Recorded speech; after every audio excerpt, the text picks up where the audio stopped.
So when you're out and about on sunny days like this, what's really nice to find are reflections like that. You get them on still days. You'll notice there is no cloud action up there, and that's because this is a really still day. But look at the reflections. They're absolutely fabulous. Now, I'm going to get the iPhone, I'm going to do a few pictures, but unfortunately, it's a little bit far away, and I've only got an iPhone 8 here. It doesn't zoom in. So what you need in that situation is a friend with an iPhone 11. Fran, you're here. Yes. Zoom in. Let's get the picture. It's as easy as that.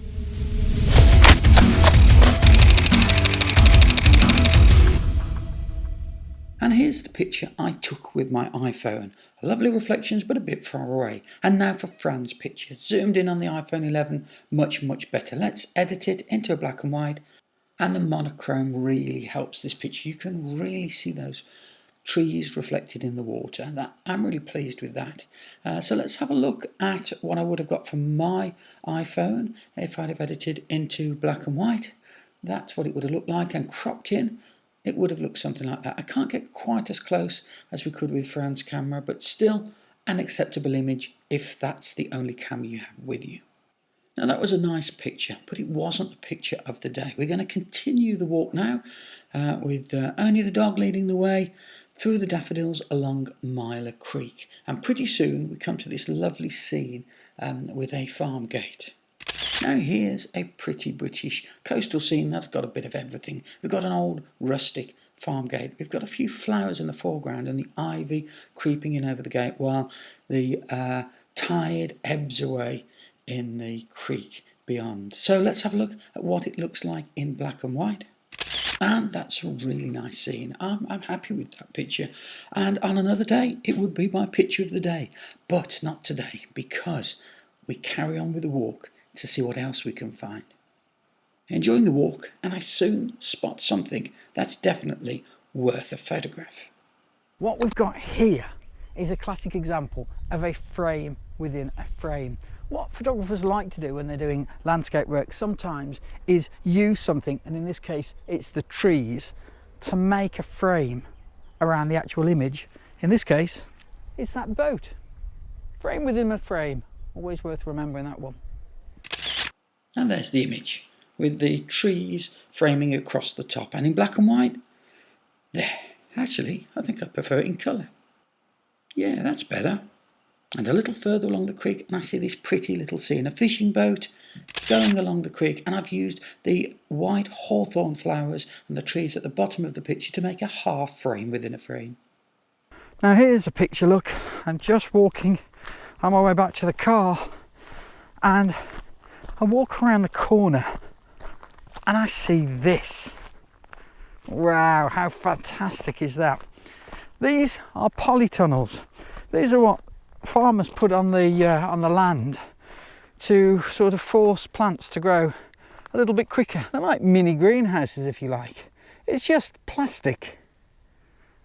But what's really nice about it is look how they make that kind of river shape along the land, sort of man-made structure flowing through the landscape. I've got to do a picture of that. Now these are my pictures of the day, one into the sun and one out of the sun. Now let's edit. So we're going to start off with the picture we took into the sun and crop it first of all. And let's have a look. We'll take out some of these little bits here, cut out the sky and modify feather, 120 pixels on the feather, and go to levels and take those levels down. We've done this a few times this week, so you're having a look at what we're doing now. We're taking those blacks down and we can start to see the rain. Can you see the rain falling in that cloud in the background there? That's really quite cool, isn't it? And you don't actually see that first of all on the colour picture. Let's inverse that and do some work on the polytunnels themselves. Just bring the black in and then the greys. So we can start to see some of the sun reflecting on the plastic. So let's get our lasso and cut out again. I'm going to cut these black areas out because taking all those tones down, they've gone very black. So I'm just going to make that 40 on the feather and bring some light back up, bring the whites back and the greys as well. Look, let's touch that, and then we're going to have to bring the blacks back in. So the greys up high and bring the blacks back in, down. That's better. Mess around with it a little bit, play around, see how we want it. And I'm just going to use this dodge tool now while the lasso's on, so it's only affecting the white areas inside that. So we'll inverse the selection now and do a little bit of dodging in the sky, and we'll just take that down so it doesn't look too heavy, so we can see a bit of separation between the background and the rain falling. Let's zoom in and just tidy that. Can you see around the tree there? We've got, it looks a bit false, doesn't it? You know, we can see where in amongst the branches of the tree we can see the original light. So I'm just going to use the clone tool to hide that, mask that out. That's it, that's better. So let's get the dodge tool and just lighten those areas around, just gently brush it in. As you know, I like to go gently with these things, paint them along and get a feeling for how we want the light. Now I'm going to cut out this path, feather that about 60, and I'm just going to, it's just a bit light, I'm just going to bring it down a little bit darker, a little bit more realistic. It's kind of mirroring the polytunnels, isn't it, the way that it's flowing. I'm going to cut that whole corner area out there, modify that 120, and I'm going to take that down a little bit. I'm going to put a sun in actually, because we know the sun's over there but we can't quite see it, but I think actually it'd look nice if we could just see it there, and that's perfect, isn't it? So now let's get the storm going. Let's get this cell, modify feather 120, and we can bring the blacks in again. Now look, I'll bring the light areas in first maybe, and then take that whole bit of sky, feather it, and then bring the blacks in there. That's more like it, that's what we want. We can see that isolated cloud now. I'm going to use the dodge tool a little bit bigger, and I'm going to just streak along the polytunnels here, just to highlight where the sun is kissing them and giving nice lines. You know, that's emphasizing the flow. I'm still not totally happy with that there, so I'm going to just put a bit more contrast in there. That's better. The only thing is I can see this telegraph line here now, and I don't like that, so I'm going to take that out. Let's just take that out with the clone tool, relatively simple, and I'm going to put a little bit more light on this corner, because now I've put the sun there, we would expect to see some light coming down there, and I'm pretty happy with that. Yeah, that looks a nice picture. So that is the picture into the sun, but this is the picture with the sun behind us. I don't like this tree over here, so that's got to go. That's it. Now we've got a much more balanced picture. There's a shed at the back, and that's got to go for sure, because we don't want that. Let's recrop it. Do I need the sky on? I kind of like the sky. Let's take this light area down, 120 feather, and we'll just take it down and grayscale the picture so we can start to see what we're looking at. Let's have a look. Down you come. A little bit more. I'm going to bring those blacks and get some contrast. I want those lines appearing. So let's recut out around the sky now. I'm going to take this down, so I've cut along the black line. As you know, when I'm going dark, you cut along a dark line. When you're going light, you cut along a light line. And we'll bring the highlights in and the clouds there. I feathered that. Recrop a little bit. There, we start to get somewhere now. Let's use the dodge tool to bring those lines in, as we did on the one into the sun. That's better.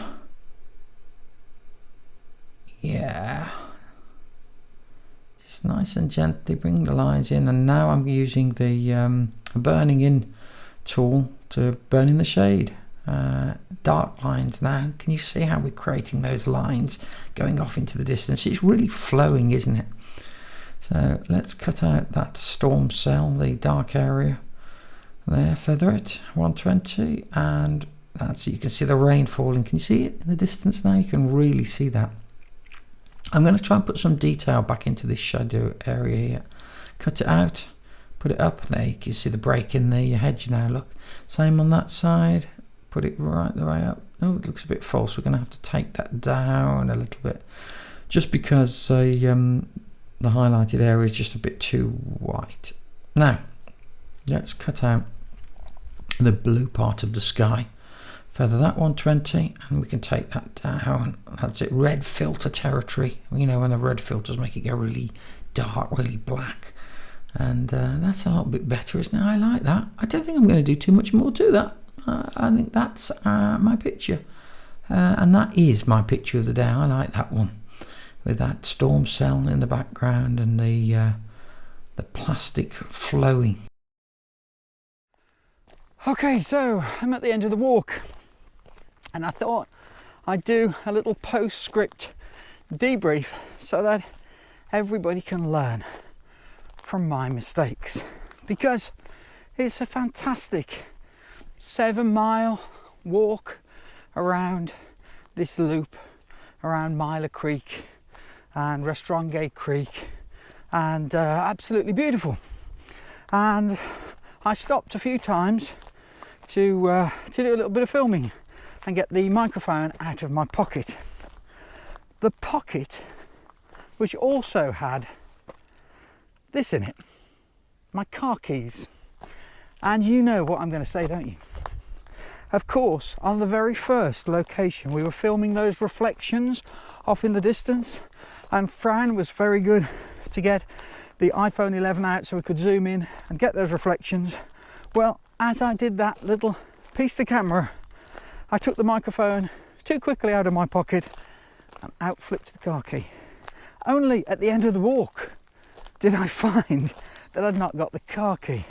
So the only thing left to do was to retrace my steps around the whole walk.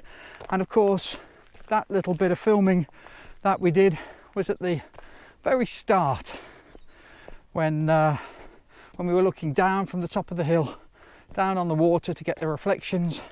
So I had to go virtually most of the 7 miles back to look for them. And I looked up and down the lane, just like it is behind me here, and didn't think I could find them, and thought, luckily I did have a spare pair back at the house, spare set of keys back at the house. So I just needed to find a way to get back there and get them. When I thought, hang on, if this was a golf ball and I was looking for it, you know where it's going to be. It's going to be hidden down in the thickest, roughest, longest bits of grass.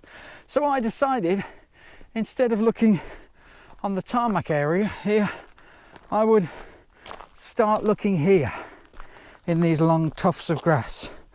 And where I was standing, I turned around and there it was, looking up at me. I couldn't believe in 7 miles of walking I'd managed to stop and think about what I was going to do about a foot away from the actual key that I dropped. So when I turned around to start looking, there it was. Now, a lot of people say they don't believe in luck. Well, more fool them.